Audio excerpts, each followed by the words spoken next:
నమస్తే welcome to మనం TV నేను మీ ప్రియాంకారావు. ఈ రోజు మనతో పాటు ప్రముఖ పొలిటికల్ అనలిస్ట్ అంకం రావు గారు ఉన్నారు. వారితో మాట్లాడదాం. నమస్కారం సార్. నమస్తేమ్మా. సార్, శాంతి సిస్టర్స్ కేసులో విజయసాయి రెడ్డి అరెస్ట్ కాబోతున్నాడా? ఎందుకంటే ఈరోజు చంద్రబాబు నాయుడు గారి అరెస్ట్ వెనుక ఎవరైతే సూత్రధారులు ఉన్నారో శాంతి సిస్టర్స్, అసలు ఈ కుట్రనంతటిని నడిపించిందే విజయసాయి రెడ్డి అని ఈ రోజు అంటున్నారు. ఏంటి అసలు ఏం జరిగింది? అరెస్ట్ ఎంతవరకు ఖాయం? అంటే ఇక్కడ ఈ ప్రభుత్వం అధికారంలోకి వచ్చిన తర్వాత మొట్టమొదటి రోజు నుంచి అందరూ ఎక్కువగా ఎదురు చూసింది కారాగారంలో పెట్టాలని కోరుకుంది విజయసాయిరెడ్డిని. అధికారంలో రాంగల్లోనే చాలామంది కూడా అభియోగాలకు సంబంధించి అతని విషయాలన్నీ బయటకు వస్తున్న సందర్భంగా ఒక్కొక్క అంశాన్ని బయటకు తీసుకుని వస్తే నిస్సందేహంగా అతను ఈ విధ్వంసాల్లో ఎక్కువగా ప్రముఖ పాత్ర వహించడమే కాకుండా అతను జగన్మోహన్ రెడ్డికి సంబంధించిన అక్రమాస్త్ర కేసులో రెండవ నిందితుడు. మొదటి వ్యక్తి జగన్మోహన్ రెడ్డి గారు అయితే రెండో వ్యక్తి విజయసాయి రెడ్డి. మరి ఆ సందర్భంగా అతన్ని చాలా అభియోగాలు ఉన్నాయి అతని మీద. మరి ఇప్పుడు ప్రజలకు అర్థం కాని విషయం ఏంటంటే విశాఖపట్నంలోకి వెళ్ళి మాట్లాడతాడు ప్రసార మాధ్యమాలతోటి, ఢిల్లీలోకి వెళ్ళి చంద్రబాబు నాయుడు గారిని తిడతాడు, చంద్రబాబు నాయుడు గారు బతికుంటే అని మాట్లాడతాడు, నానా విధంగా మాట్లాడుతూ ఉంటాడు. రామోజీరావు గారిని మాట్లాడతాడు, ఏబిఎన్ రాధాకృష్ణ గారిని మాట్లాడతాడు, టీవీ5 నాయుడు గారి గురించి మాట్లాడతాడు. ఇట్లా ప్రసార మాధ్యమాల మీద విరుచుకుపడతానే ఉన్నాడు. ప్రతి అంశం చూసుకుంటా ఉంటే అతని పేరే బయటకు వస్తా ఉంది. అతను లేకుండా ఏ అంశం కూడా బయటికి రావట్లేదు. కొన్ని అంశాల్లో సజ్జల రామకృష్ణారెడ్డి, మిగిలిన విషయాల్లో దాడుల విషయంలో సజ్జల రామకృష్ణారెడ్డి, మిగిలిన విషయాల్లో ఆర్థిక పరమైనటువంటి విషయాల్లో కావచ్చు, దోపిడీల విషయాల్లో కావచ్చు, ఇలాంటి విషయాలన్నీ కూడా విజయసాయి రెడ్డి విషయమే బయటకు వస్తా ఉంది. అతను అధికారంలోకి వచ్చిన తర్వాత 5 సంవత్సరాలు అతను ఏం చేశాడు? మొట్టమొదటగా వివేకానంద రెడ్డి గారి హత్యకు సంబంధించి బహిరంగ బయటకు వచ్చేసి గుండెపోటు అని చెప్పింది అతను. మరి 5 సంవత్సరాల పైచిలు కాల పరిమితి పూర్తి అయిపోయింది ఇప్పటి వరకు. మరి 5 సంవత్సరాలు 9 నెలలు పూర్తి అయిపోయింది ఇప్పటి వరకు. మరి ఈ రోజు వరకు కూడా ఎందుకు ఇలా మాట్లాడావని చెప్పని అతనికి విచారణకి ఇంతవరకు పిలిపించలేదు. తర్వాత అక్రమాస్తులకు సంబంధించిన విషయంలో ఇప్పటి వరకు కూడా అతను వెలిసిబాటు అలానే ఉంది. విదేశాలకు అనుమతిస్తున్నారు, అతను ప్రశాంతంగానే తిరుగుతున్నాడు, పోయి హోంమంత్రి గారితో పాటు ఫోటో దిగుతున్నాడు, బయటకు వదులుతున్నాడు. అంటే నాకు హోంమంత్రి గారు అండదండలు ఉన్నాయి, నా జోలికి వస్తే మీ తాడ తెస్తా అని చెప్పని హెచ్చరిస్తుంటే వీళ్ళు భయపడుతున్నారా? ఇది కూడా ఆలోచించుకోవాల్సిన పరిస్థితి. మరి అలాగే నిన్నగాక మొన్న విశాఖపట్నంలో జరిగిన కుంభకోణంలో శాంతికి సంబంధించిన అంశం కావచ్చు, వాళ్ళిద్దరికి సంబంధించిన విషయాలన్నీ బయటకు వచ్చినాయి. దానికి ఇంతవరకు ముందడుగేమీ పట్టలేదు. అలాగే వాళ్ళ కుమార్తెకు సంబంధించినటువంటి అక్రమాలు కట్టడాలని కూల్చేయడం కూడా మొదలు పెట్టేశారు. తర్వాత ఈ మధ్య కాలంలో 15 రోజుల క్రితం వచ్చే తలికి కాకినాడ ఫోర్టుకు సంబంధించి రెండవ ముద్దాయిగా కూడా అతను ఉన్నాడు. అంటే ఇవన్నీ కూడా వరుసనే బయటకు వచ్చిన సందర్భంగా ఇప్పుడు ఫైబర్ నెట్ లో ఎవరైతే శాంతి ఉందో వాళ్ళిద్దరు చెల్లెళ్ళు ప్రియాంక, రెండోది ఇందిరా ప్రియదర్శిని. ఆ ఇందిరా ప్రియదర్శిని అనే అమ్మాయి చాలా కీలక పాత్ర వహించేసి చంద్రబాబు నాయుడు గారిని ఫైబర్ నెట్ దాంట్లో ఇరికించడానికి ప్రధాన సూత్రధారి పాత్రధారి కూడా ఆమె అని చెప్పని ఈరోజు బహిరంగంగా బయటకు వచ్చినటువంటి అంశం. వాళ్ళని నియమించిన దాంట్లో విజయసాయి రెడ్డి ప్రమేయమే ప్రముఖంగా ఉందని చెప్పి తెలుస్తూ ఉన్నాయి.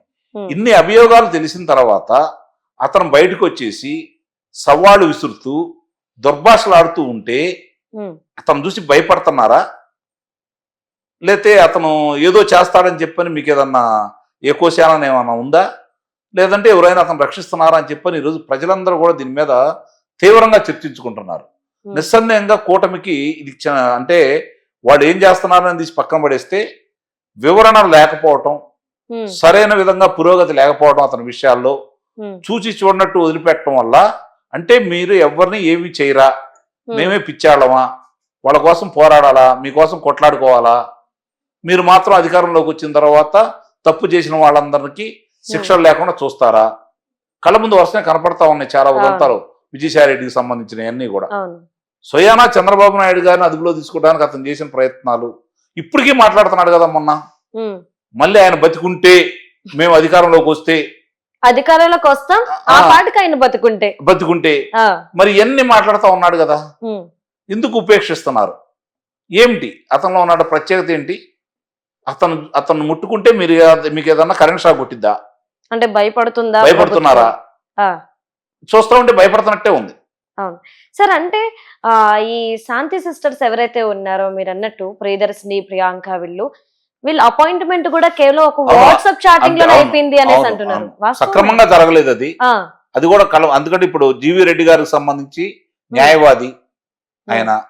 ఆయన నిస్సందేహంగా ఈ విషయాలన్నీ కూలంకుషంగా ఆయనకి ఈ మధ్య అది ఎప్పుడైతే ఆయన బాధ్యతలు స్వీకరించారో హ్మ్. అప్పటి నుంచి కూడా ఇవన్నీ ఆయన దృష్టిలో ఉన్నాయి. హ్మ్. చాలా స్పష్టంగా ఆర్జీవీకి ఎంత ఇచ్చారు, లేకపోతే యాత్రకి ఎంత ఇచ్చారు, ఇవన్నీ కూడా స్పష్టంగా ఆధారాలు ఉన్నాయి కాబట్టి నిన్న ఆయన బహిర్గతం చేశాడు. హ్మ్. తగు చర్యలైతే తీసుకుంటాడైతే నేను భావిస్తున్నాను. ఎందుకంటే యువకుడు, చేయాలనే హ్మ్. తపన ఉన్న వ్యక్తి, హ్మ్. ఏది విషయాలైనా క్షుణ్ణంగా పరిశీలించే వ్యక్తి జీవీ రెడ్డి గారు. హ్మ్. మరి ఆ సందర్భంగా ఆయన కూలంకుషంగా అంటే ఆయన నోట్లోంచి ఒక మాట బయటకు వస్తే హ్మ్. అది చట్టం అనే విధంగానే భావించాలి మనం. హ్మ్. అన్ని వివరాలు కూలంకుషంగా తెలుసుకున్న తర్వాతే మాట్లాడతాడు అతను. హ్మ్. కాబట్టి అన్ని విషయాలు బహిర్గతం చేశాడు అంటే దాని గురించి నేను చర్యలు తీసుకుంటానని కనుక అతను చెప్పాడు కాబట్టి నిస్సందేహంగా ఆ విధంగానే ముందుకెళ్తాయి.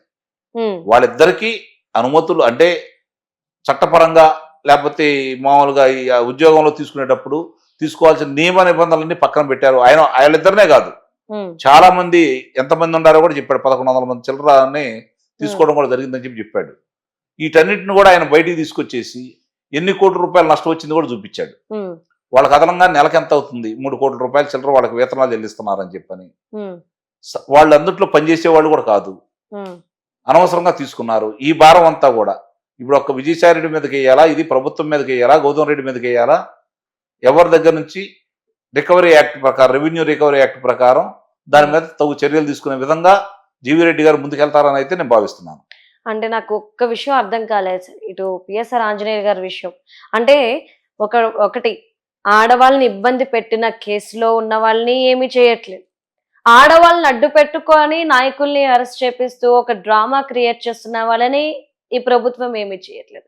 ఎందుకు వీళ్ళకి భయపడుతుందా? లేదంటే గనక వీళ్ళని అరెస్ట్ చేస్తే ఈ కూటమి ప్రభుత్వానికి ఏమైనా చెడ్డ పేరు వస్తుందా? వాళ్ళకి ప్లస్ అయిపోతదేమోనని భయపడుతుందా? ఏం నడుస్తుంది? ఎందుకు ఈ విధంగా అలసత్వం? భయపడుతున్నారనే భావించాలి మనం. అంతకంటే ఏం మాట్లాడాల్సిన అవసరం లేదు వాళ్ళ గురించి. అంటే అసలు ఆడవాళ్ళ విషయంలో ఇలా చేసినోళ్ళని ఉపేక్షించము అని ఏ చెప్పారు ఆ ఏవి రోజు. ఇప్పుడు ఇప్పుడు చాలా మంది ఏమనుకుంటున్నారంటే నడుస్తుంది ఆ ప్రభుత్వం, పనులు ప్రశాంతంగా ఉంటున్నారనే భావనలో ప్రజల్లో ఉంది. అవును. అది ఒకటే ఇప్పుడు వీళ్ళకున్నటువంటి మేలు ఆ! ఈ కూటమి ప్రభుత్వానికి. ప్రజలు ప్రశాంతంగా ఉన్నారు. పథకాలన్నీ అందుబాటులో అందరికీ సక్రమంగా అందుతా ఉన్నాయి. హ్మ్. ఉద్యోగస్తులకు జీతభత్యాలు 1 తారీఖునో, 2 తారీఖో పడిపోతా ఉన్నాయి. విశ్రాంత ఉద్యోగస్తులు కూడా 1, 2 తారీఖుల్లో జీతాలు వస్తా ఉన్నాయి. హ్మ్. రైతులకు మేలు చేస్తా ఉన్నారు.